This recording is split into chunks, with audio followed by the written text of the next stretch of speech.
This is attorney Susan Williams, and today we're talking about what are conditional discharges in the state of South Carolina.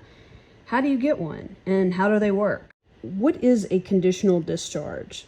Well, it is a pre-trial, in other words, before we go to trial, diversion program that is available in first offense, simple possession drug cases, and public disorderly conduct cases.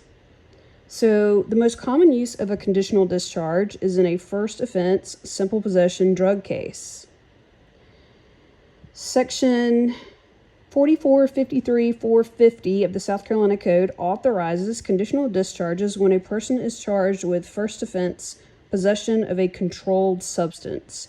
Now, the controlled substance statute is quite confusing in South Carolina, but the controlled substances that are covered under the conditional discharge statute are simple possession of marijuana, simple possession of cocaine, simple possession of heroin, simple possession of LSD and other hallucinogens, simple possession of ecstasy or Molly or MDMA, simple possession of crack cocaine or cocaine base, and simple possession of meth, which of course is cocaine base.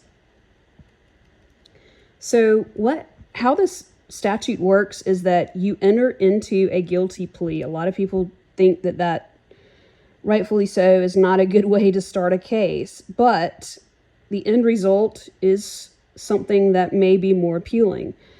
Once you enter a guilty plea, you will be placed on probation, but this guilty plea is sort of like on pause while you're on probation. So once you complete the requirements, including community service, possibly, or what other requirements that you may have, then your case will be dismissed and expunged. You can't exactly be placed on probation in the magistrate court.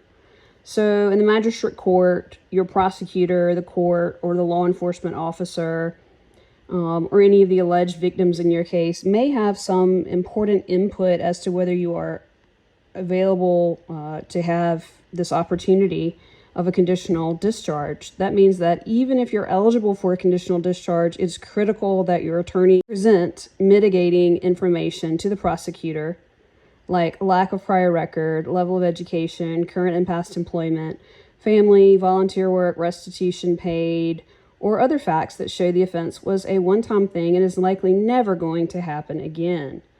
So now let's talk about conditional discharges in a magistrate or municipal court. Again, you will not be placed on probation for that because you cannot get probation for a magistrate or municipal level offense.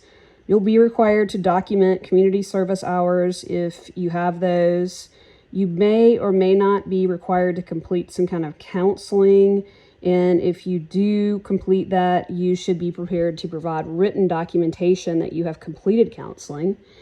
And your case will be dismissed once your attorney presents proof that you have completed the requirements, such as drug testing, counseling, and community service hours or whatnot. And you must pay the fee that is required by the court to complete your conditional discharge. Charges sometimes they are automatically expunged by the court, but as a general rule, when I represent someone on a conditional discharge, we always follow up with the court to ensure that the conditional discharge is completed and it will come off of your record. We just need to follow up with the expungement. If you have any questions about a conditional discharge in South Carolina, feel free to reach out to me. I'm attorney Susan Williams, and my website is www.swilliams-law.net.